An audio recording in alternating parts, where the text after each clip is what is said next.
Evo nas sa Majom Ručević, našom prvom rezidentkinjom u okviru Ulysses Shelter projekta. Majo, da li bi nam se kratko predstavila za početak? Ja sam Maja, ovdje sam već evo 15 dana u Beogradu.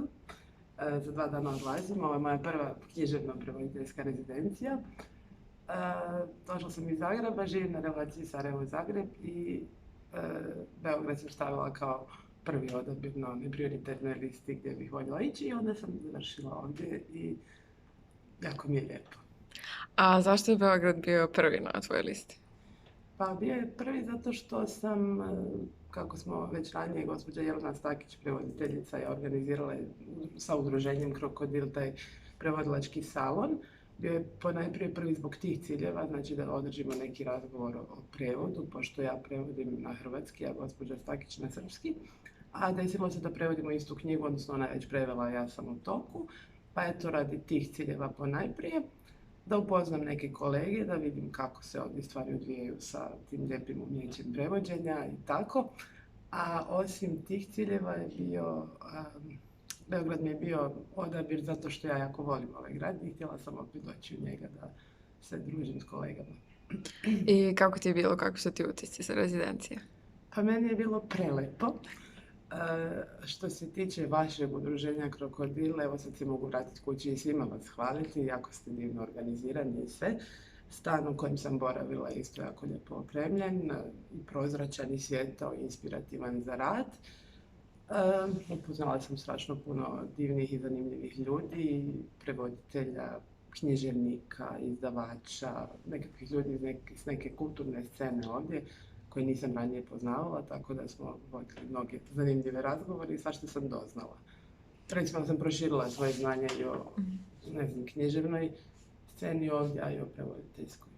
I kako ti se čini kulturna scena Beograda i možda ako bi uporedila sa Zagrebom? Pa čini mi se prije svega vrlo živa. Ne bi je toliko uspoređivala sa Zagrebom jer nisam toliko često tu, pa ne bih mogla toliko opširno, ali vrlo živa, ljudi jako puno čitaju knjige, ta nekakva čitateljska svijest je jako prisutna. Puno vrti tih regionalnih priča, što mi je jako drago čuti. Mislim da smo svi nekad bili ista zemlja, tako da to ne može preko noći niti treba umriti, nego baš naprotiv. I to je bio jedan od mojih ciljeva, da se povežemo ovdje s ljudima. Ne znam šta bi ti rekla, vrlo interesantan grad u kojem se mnogo kulturnih događaja zbiva, mnogo nekakvih čitanja, književnosti. Tako, meni je program bio mnogo zanimljiv i vrlo ispunjen. Cijelo vrijeme nije bilo nekog praznog hoda, a još sam uspjela puno i raditi. Tako da. Spomenula si da smo imali jedan događaj u Krokodilovom centru, da li bi nešto više o tome rekla? Pa da, imali smo prevodilački salon, znači gospođa Stakić, prevoditeljica na srpski, renomirana ovdje, ja, moja malenkost, koju je moderirala također prevoditeljica odavdje, Danijela Pečić, i govorili smo o 2 prevoda jedne te iste knjige, a to je knjiga francuskog autora Sorđa Šalandona, Zanimanje oca. Izuzetno potresna i zanimljiva knjiga. Ne toliko izazovna za prevod, možda nije to neko strašno kompleksno štivo, ali sadržajno jako zanimljiva, koja je čak potaknula jednu zgodnu raspravu o tome treba li se preko prevoda više govoriti o temi nasilja, koje nas mnogo, pogotovo kod nas u ovom podneblju, mnogo obilježava. Tako da lijepo smo se ovdje družili, došli su neki kolege prevoditelji odavde iz udruženja književnih prevodilaca Srbije i bio je baš jedan konstruktivan razgovor, tako da mi je drago da smo sudjelovali u tome. Tvoja sljedeća rezidencija će biti u Walesu. Kako su ti očekivanja oko prvog iskustva?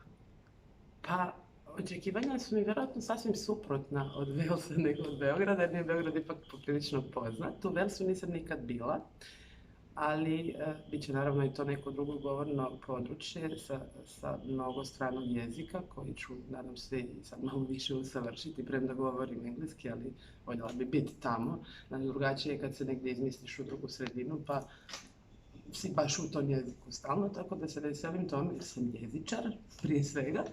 A voljela bi tamo tako, ne znam, susresti ljude koji se bave prijevodom također. Imam jednu knjigu koju sam napisala pa da vidim možda eventualno neke mogućnosti da se i ona prevede ako bi nekom bila interesantna. A svakako te neke šumske ljepote, te engleske Velsa, to se jako radujem da vidim nekakve prirodne pejzaže i to čim baratam kao općim mjestima u poznavanju Velsa. I što bi za kraj poručila sljedećim rezidentima koji budu dolazili u Beograd? Ma da obavezno dođu u Beograd.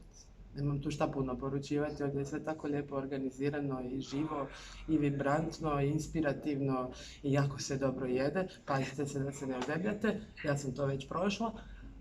Znam što pričam, ali stvarno evo, sve pohvale i za vašu organizaciju i za... Ja sam sretna sa svojim boravkom ovdje, nek dođu. Hvala ti puno.